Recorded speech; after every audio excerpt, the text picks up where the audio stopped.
Cuando era pequeño, tuve la oportunidad de que mis papás me mandaron a clases de inglés. Y mi maestra, cuando quería que aprendiera algo muy puntualmente, que lo aprendiera muy bien, me decía, repeat after me. No sé si eso lo aprendí bien, pero siempre decía, repeat after me. Y hoy quiero que aprendan una frase.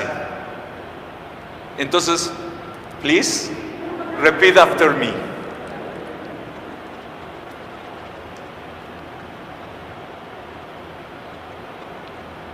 La sangre de los mártires es semilla de nuevos cristianos. Vamos a repetirlo todos.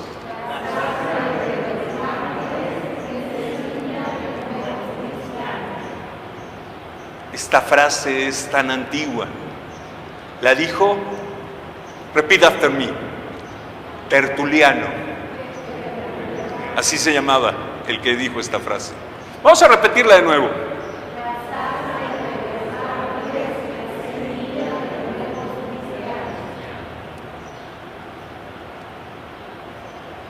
La sangre de los mártires es semilla de nuevos cristianos.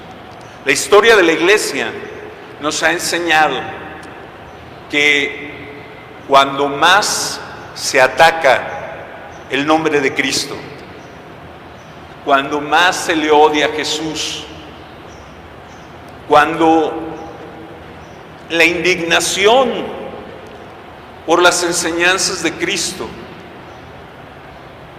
alcanzan el grado de tratar de eliminar a los discípulos de Jesús, de matarlos, porque no hay que olvidarlo, detrás de cada martirio hay un asesinato.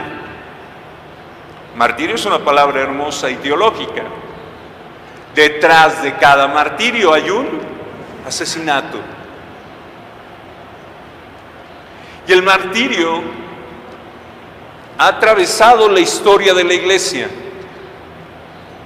y ha acompañado la historia del cristianismo.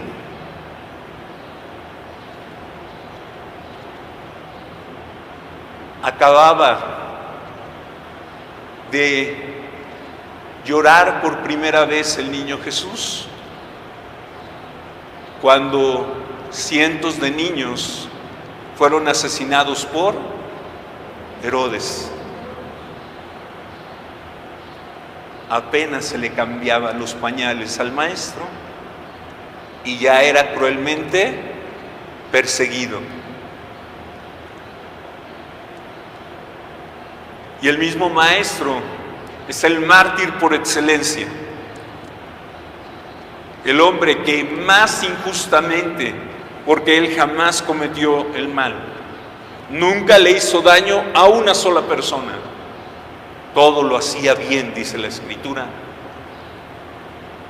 Hoy escuchamos la indignación cuando cura a un hombre paralítico,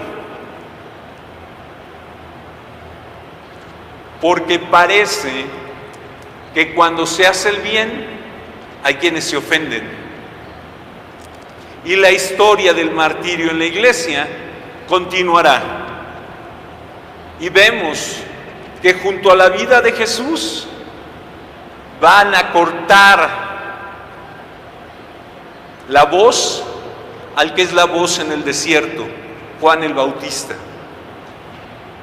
Al primo del maestro lo van a callar del peor modo posible. Y veremos que después del maestro morirá Esteban apedreado,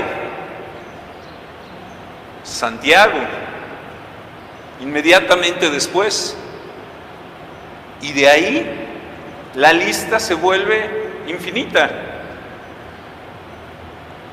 Hoy celebramos a los protomártires cristianos de Roma, es decir, toda esa enorme gente que fue injustamente sentenciada por Nerón.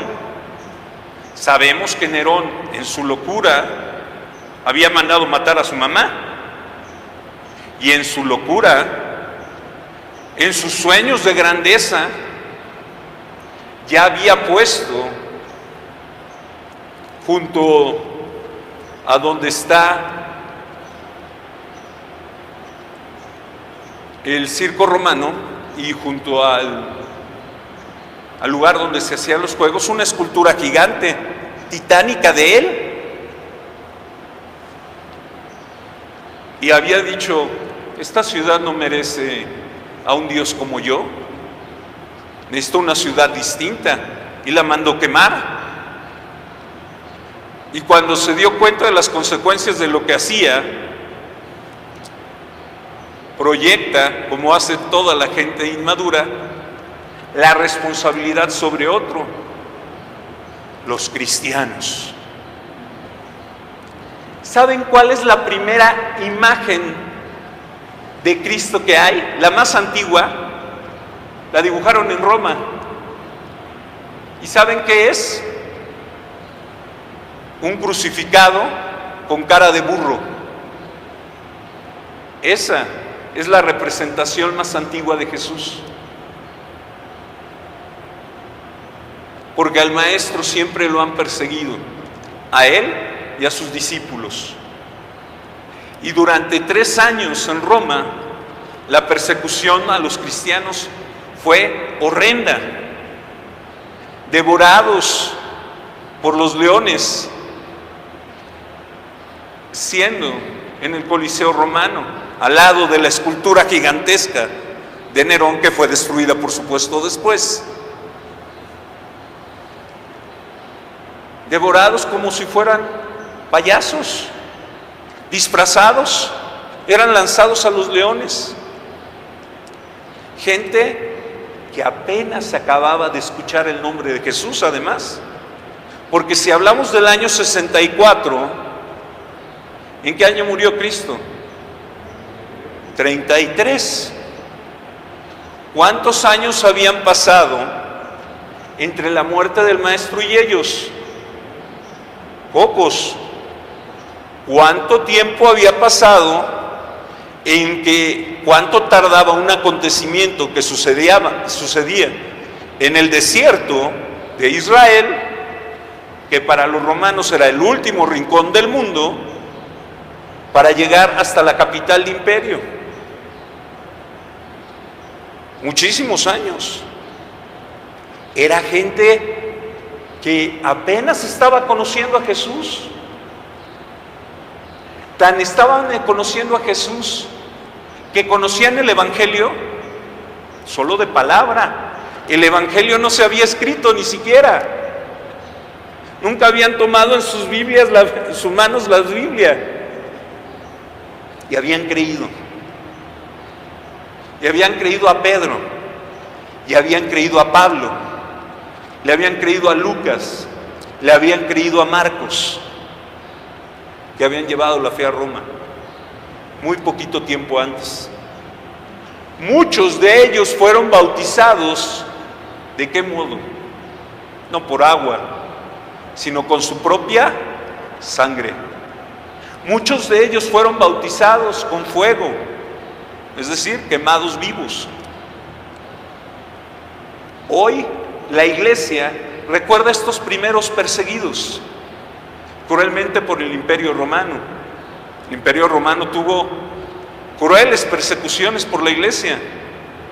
Todavía hoy, cuando queremos celebrar el Viernes Santo en Roma, el Papa no tiene el camino del Vía Crucis como está en Israel. ¿Cuál es el Vía Crucis que piensa el Papa para Roma? El Coliseo romano. Todavía se recuerda que ahí fueron devorados, quemados vivos, torturados, en espectáculo, los discípulos. Por eso, cuando leemos la misa, hay varias celebraciones, varios cánones, varias plegarias eucarísticas con las que se hace la consagración. Y la más antigua y venerable se llama Canon 1. Y el sacerdote dice: y Señor, te pedimos, etcétera, etcétera, por los apóstoles Pedro, Pablo, Santiago, Juan, y empieza a decir un nombre muy largo de santos. Y después vuelve a decir otra lista grande: Cipriano, Cornelio, etcétera. ¿Quiénes son estos? Lista larga. Los primeros mártires de la iglesia. Una vez me dijo alguien: ay, padre, ¿por qué necesitan tantos nombres? ¡Qué aburrido! Estamos orgullosos del testimonio de cada uno de esos nombres y de muchos que no se pueden decir. La lista es interminable de los mártires. Y cada uno de ellos amó tanto a Cristo que prefirió dar su vida que negarlo, aun cuando la fe, todos ellos habían nacido paganos, todos ellos habían nacido adorando múltiples ídolos. Y cuando les pusieron un león de frente, fueron tan valientes que prefirieron ser devorados. Porque si en el momento hubieran dicho: adoro a Nerón, le ofrezco, lo sacaban. El más grande emperador que ha tenido Roma, los más grandes emperadores que ha tenido Roma, fue una familia de filósofos. Y este filósofo, todos lo ubican por la película de El Gladiador, ¿se acuerdan? La película empieza con un emperador viejito, sabio. Ese emperador sí existió. Y ese emperador fue el más grande de todos los emperadores romanos, Marco Aurelio. Él, su papá y su abuelo fueron los más grandes emperadores de Roma, los más sabios, los más justos, en todo, menos en una cosa. También persiguieron a los cristianos. Y Marco Aurelio, que era un hombre, tiene un libro que se llama de pensamientos, donde escribe sus ideas geniales. Escribe: no puedo entender cómo los cristianos desobedecen la ley. No puedo entender que entren cantando para morir. No lo entiendo. Son dignos de desprecio, dijo él. El emperador más grande del Imperio Romano. Un hombre admirable en todos los aspectos. Incapaz de entender la fuerza moral de los mártires. Porque el Evangelio siempre será contradicción. El Evangelio siempre será duro.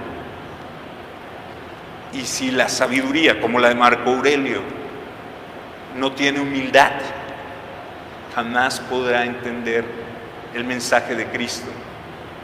Y aún hombres que parecía que tenían una altura moral tan alta, fueron capaces de sentenciar a muerte a gente inocente, a niños, y que los tragaran las bestias, porque sus ideas estaban antes que la verdad. Y esta historia no acaba. La semana pasada, llorábamos la muerte de unos sacerdotes jesuitas en México. Y en Pentecostés llorábamos el asesinato cruel de unas personas que en una parroquia pedían la venida del Espíritu Santo en otra parte del mundo. Y esta historia de persecución y de martirio se repite en la iglesia todos los días. Les decía hace poco, hay un cardenal en China que está en la cárcel. ¿Cuál es su delito? Hablar el Evangelio. un cardenal a ese grado. Entonces, la iglesia es una iglesia martirial. Nosotros somos una tierra de mártires. Nuestros santos murieron gritando: ¡Viva Cristo Rey! ¿Se acuerdan de la frase con la que empezamos? Vamos a repetir. Repeat after me.